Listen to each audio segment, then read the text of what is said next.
నమస్కారం. ఘంటారావానికి స్వాగతం. ప్రధానాంశాలు. 6 నెలల్లో స్థానిక సంస్థల ఎన్నికలు జరగచ్చన్న సీఎం. వైసీపీ విధ్వంసాలను వివరిస్తూ కూటమి ప్రగతిని చెప్పాలని సూచన. ఏపీఐఐసీకి చెందిన 75,000 ఎకరాలకు 22A జాబితా నుంచి విముక్తి.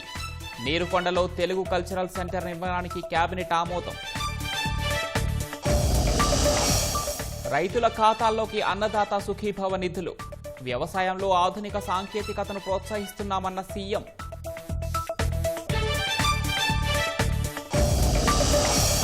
తిరుమల లడ్డూ కేసులో దాఖలైన పిటిషన్ కొట్టివేసిన సుప్రీంకోర్టు.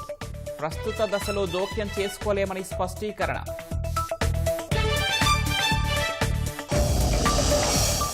ఇరాన్తో పాటు హెజ్బొల్లా లక్ష్యంగా ఇజ్రాయెల్, అమెరికా భీకర దాడులు. యుద్ధంలో ఇప్పటి వరకు 1444 మంది పౌరుల మృతి. దేశంలో గ్యాస్ కొరత లేదని కేంద్రం పునరుద్ఘాటన. సిలిండర్ల కోసం క్యూలో నిలబడాల్సిన అవసరం లేదని స్పష్టీకరణ. వరుసగా 3వ రోజు కుప్పకూలిన స్టాక్ మార్కెట్లు. 1470 పాయింట్లు కోల్పోయిన సెన్సెక్స్.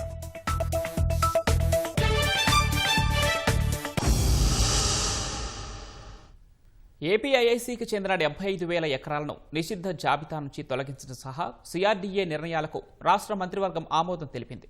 సచివాలయం, హెచ్ఓడి టవర్ల నిర్మాణాలకు పరిపాలనా అనుమతులు పచ్చజెండా ఊపింది.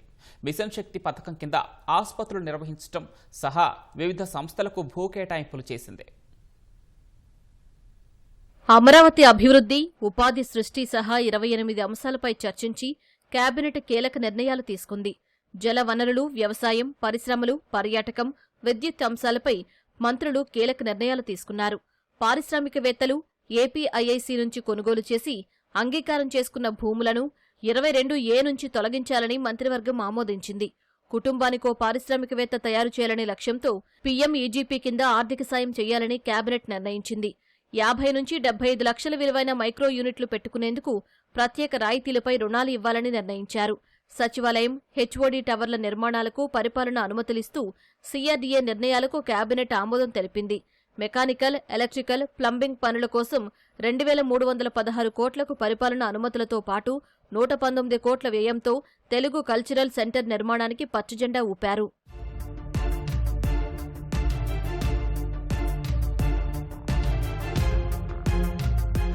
చిన్న పరిశ్రమలకు ఊతమిస్తూ దాదాపు 17,000 మందికి ఉపాధి లభించేలా చర్యలు తీసుకోనున్నారు.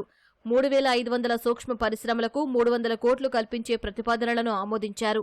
ఎఫ్ఆర్ఐ పట్టాదారులకు రాయితీలు కల్పించే అంశాలతో పాటు తిరుపతి, విజయవాడ, విశాఖ అప్పీల్ కార్యాలయాల పరిధిపై నిర్ణయం తీసుకున్నారు.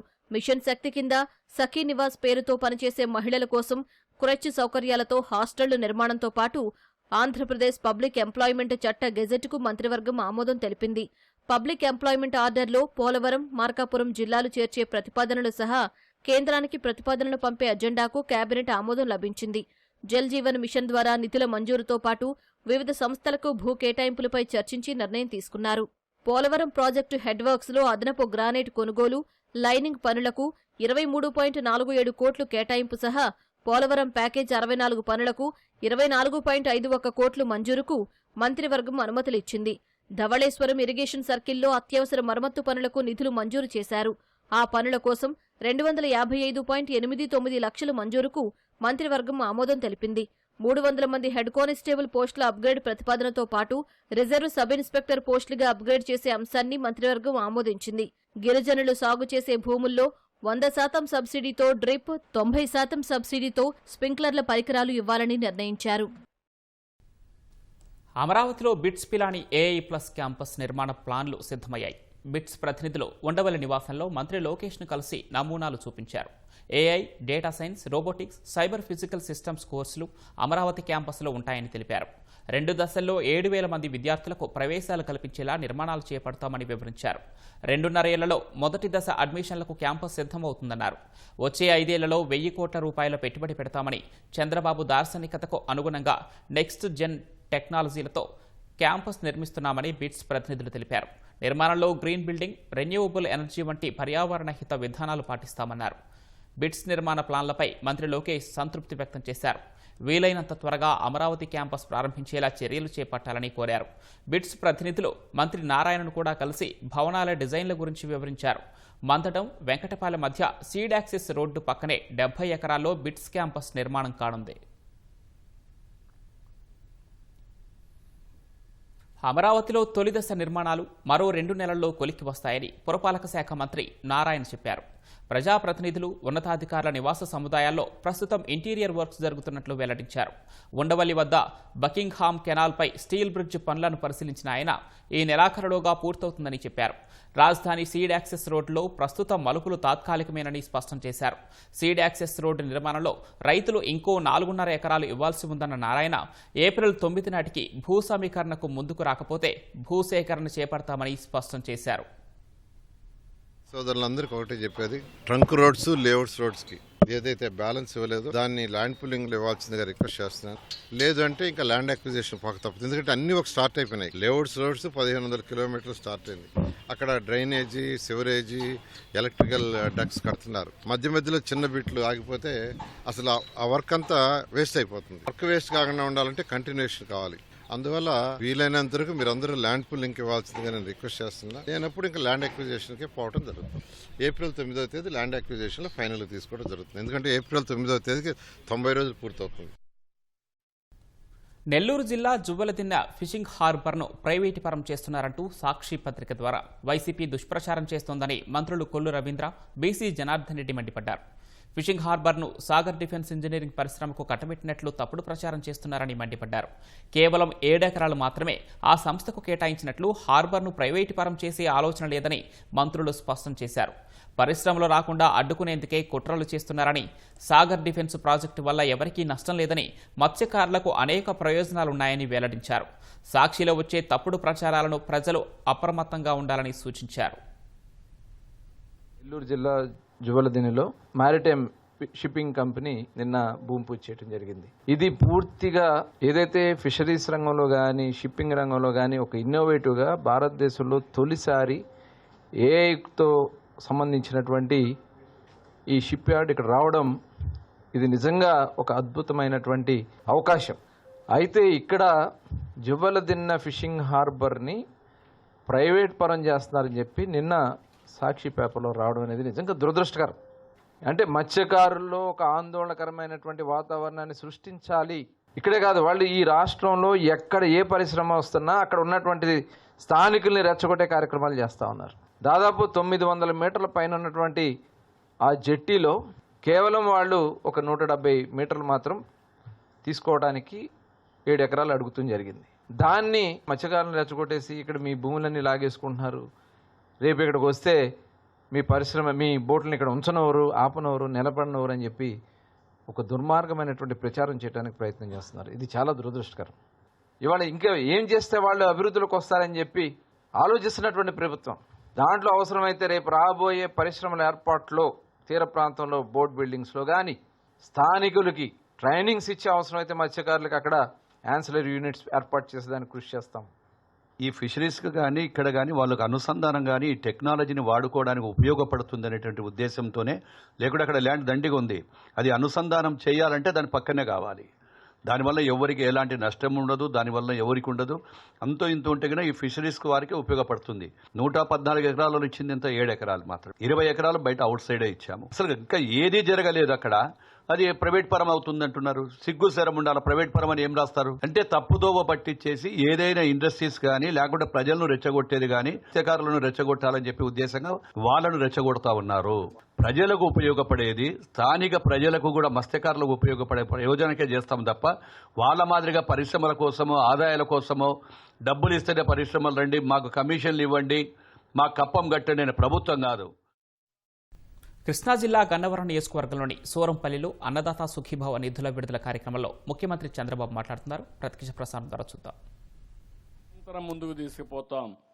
మూడో పక్కన సుపరిపాలన, తద్వారా టెక్నాలజీ ఉపయోగిస్తాం, అన్ని రంగాల్లో ఉపయోగిస్తాం, అగ్రిటెక్ ఉపయోగిస్తాం.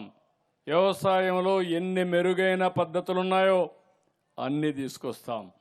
ఇంకో పక్క టెక్నాలజీ ఉపయోగించి ఒక దాంట్లో కాకుండా వ్యవసాయం కానీ లేకపోతే ఎడ్యుకేషన్ కానీ ఆరోగ్యం కానీ అన్ని విషయాల్లో ముందు తీసుకెళ్తాం.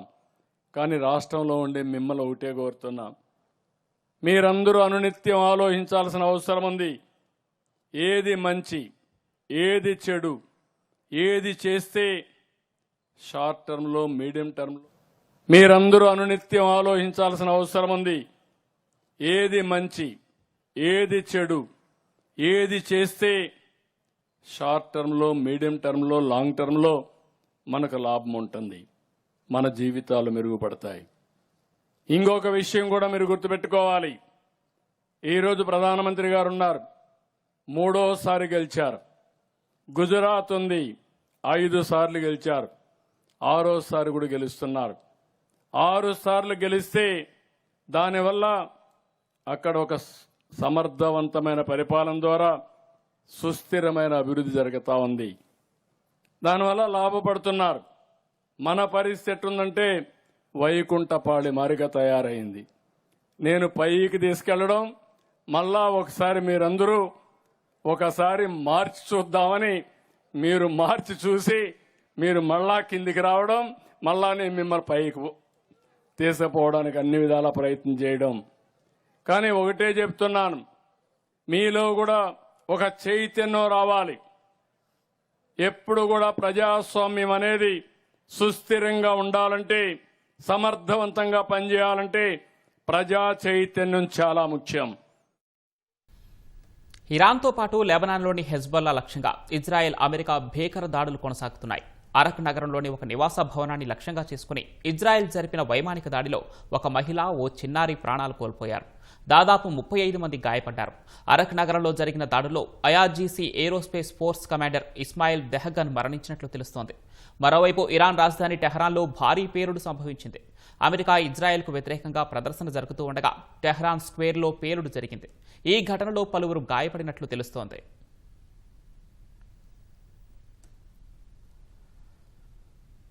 ఇరాన్పై ఇజ్రాయెల్, అమెరికా దాడులు మరింత తీవ్రమయ్యాయి. గత 24 గంటల వ్యవధిలో 200కు పైగా లక్ష్యాలపై దాడులు చేసినట్లు ఇజ్రాయెల్ ప్రకటించింది. టెహరాన్లోని ఉగ్రవాదుల ముఠా కీలక మౌలిక కేంద్రాలపై విరుచుకుపడినట్లు తెలిపింది. పదుల సంఖ్యలో ఫైటర్ జెట్లు భీకర దాడులు చేసినట్లు ఐడిఎఫ్ ప్రకటించింది. పెద్ద సంఖ్యలో పేలుడు శబ్దాలు వినిపించినట్లు టెహరాన్లోని అంతర్జాతీయ మీడియా ప్రతినిధులు వెల్లడించారు. ఇరాన్ ప్రతిదాడుల సామర్థ్యాన్ని పూర్తిగా తగ్గించడమే లక్ష్యమని ఐడిఎఫ్ స్పష్టం చేసింది. కీలకమైన అణు సంబంధిత కేంద్రంపైన దాడి చేసినట్లు వెల్లడించింది.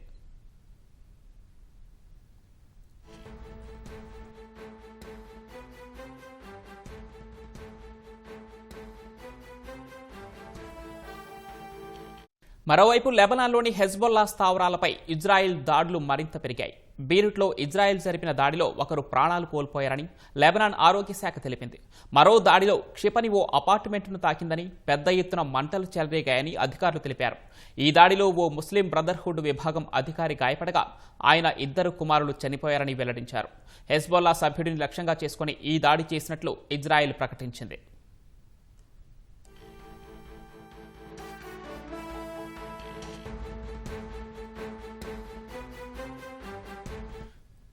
అటు హోర్ముజ్ జలసంధిలోని ఇరాన్ మైన్ లేయింగ్ సామర్థ్యాలపై దాడులు కొనసాగిస్తున్నట్లు అమెరికా వైమానిక దళ జనరల్ డాన్ కేన్ తెలిపారు. ఇరాన్ కొత్త సుప్రీం లీడర్ మొజ్దాబా ఖమేనీకి ఇజ్రాయెల్ ప్రధాని నెతన్యాహు హెచ్చరికలు జారీ చేశారు. ఖమేనీలాగే మొజ్దాబాను కూడా లక్ష్యంగా చేసుకోవచ్చని ఆయన తెలిపారు. మొజ్దాబా ఖమేనీ ఉగ్రవాద పోషకుడని, అలాంటి నేతల జీవితాలకు భరోసా ఉండదని పేర్కొన్నారు. మొజ్దాబా ఖమేనీ ఇరాన్ రెవల్యూషనరీ గార్డ్ చేతిలో ఓ కీలుబొమ్మ అని నెతన్యాహు ఎద్దేవా చేశారు.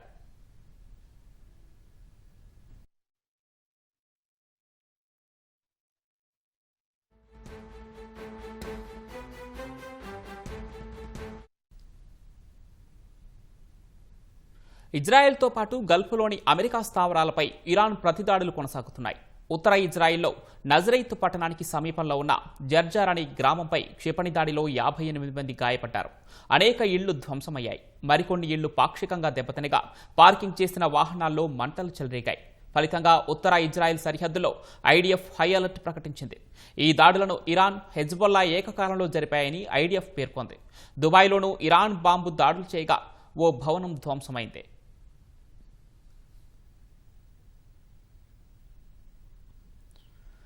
పశ్చిమాసియాలో ఉద్రిక్తతలు పరాకాష్ఠకు చేరాయి. Iran Islamic revolutionary guard corps IRGC Israel America దళాలపై తమ 44వ విడత భారీ క్షిపణి దాడులు చేపట్టినట్లు ప్రకటించింది. ఇజ్రాయెల్ ఉత్తర ప్రాంతంలోని కిరియత్ షమోనా, హెడరా, హైఫా వంటి నగరాలపై క్షిపణులతో విరుచుకుపడినట్లు వెల్లడించింది. ఇజ్రాయెల్తో పాటు గల్ఫ్లోని అమెరికా సైనిక స్థావరాలు, బహ్రెయిన్ కేంద్రంగా పనిచేసే అమెరికా 5వ నౌకాదళం లక్ష్యంగానూ దాడులు జరిగాయి. ఈ దాడిలో అధునాతన క్షిపణులను ఇరాన్ వాడినట్లు తెలుస్తోంది. ఈ క్షిపణులను అడ్డుకోవడానికి ఇజ్రాయెల్ తమ వైమానిక రక్షణ వ్యవస్థలను యాక్టివేట్ చేసింది. మరోవైపు అమెరికా తన స్థావరాల రక్షణకు అదనపు బలగాలను మోహరిస్తోంది.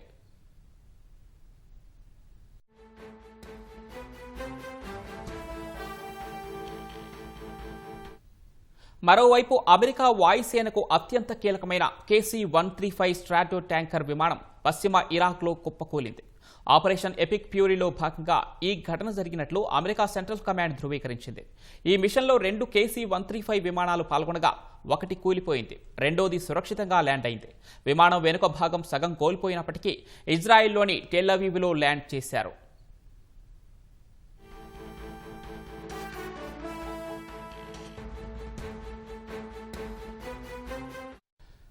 ఇక ఒమన్లో ఇరాన్ డ్రోన్ కూలి 2 కార్మికులు ప్రాణాలు కోల్పోయారు, పలువురు గాయపడ్డారు.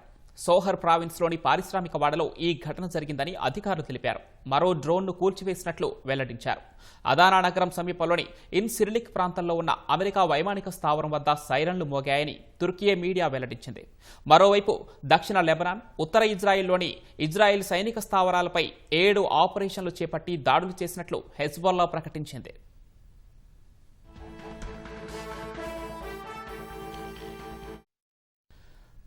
ఇరాన్కు మరోసారి అమెరికా అధ్యక్షుడు డొనాల్డ్ ట్రంప్ హెచ్చరికలు జారీ చేశారు. వచ్చే వారంలో ఇరాన్పై భీకర దాడులు చేయనున్నట్లు వెల్లడించారు. ఓ ప్రముఖ ఛానల్ ఇంటర్వ్యూలో పాల్గొన్న ట్రంప్ అవసరమైతే చమురు నౌకలను హోర్ముజ్ జలసంధి గుండా అమెరికా తీసుకువెళ్తుందని తెలిపారు. ట్రూత్ సోషల్ మీడియాలో కూడా స్పందించిన ట్రంప్ మతి చెడిన దుర్మార్గులకు ఇవాళ ఏం జరుగుతుందో చూడండి పోస్ట్ చేశారు. ఇరాన్ నౌకాదళం ఇప్పటికే కనుమరుగయ్యిందని, వైమానిక దళం కూడా ఇక లేదని తెలిపారు. ఇరాన్ నాయకులు భూమిపై నుంచి తుడిచిపెట్టుకుపోయారన్నారు. వారి క్షిపణులు, డ్రోన్లు పూర్తిగా ధ్వంసమవుతున్నాయని పేర్కొన్నారు. 47 ఏళ్లుగా ఇరాన్ నేతలు అమాయకులను పొట్టన పెట్టుకున్నారన్న ట్రంప్ అమెరికా 47వ అధ్యక్షుడిగా వారిని అంతం చేయటం తనకు లభించిన గొప్ప గౌరవంగా భావిస్తున్నట్లు తెలిపారు. దేశంలో గ్యాస్ కొరత లేదని, గృహ వినియోగదారులకు ఎటువంటి అంతరాయం లేకుండా సరఫరా చేస్తున్నట్లు కేంద్రం మరోసారి స్పష్టం చేసింది. వంట గ్యాస్ సిలిండర్ల కొరతపై జరుగుతోన్న ప్రచారాలపై స్పందించిన కేంద్రం గ్యాస్ గురించి ప్రజలు ఆందోళన చెందొద్దని వెల్లడించింది. గ్యాస్ కోసం క్యూలో నిలబడాల్సిన అవసరం లేదని కేంద్ర చమురు మంత్రిత్వ శాఖ జాయింట్ సెక్రటరీ సుజాత శర్మ చెప్పారు. అవసరం లేకపోయినా ఆందోళనతో గ్యాస్ బుకింగ్లు చేయవద్దని మరోసారి విజ్ఞప్తి చేశారు.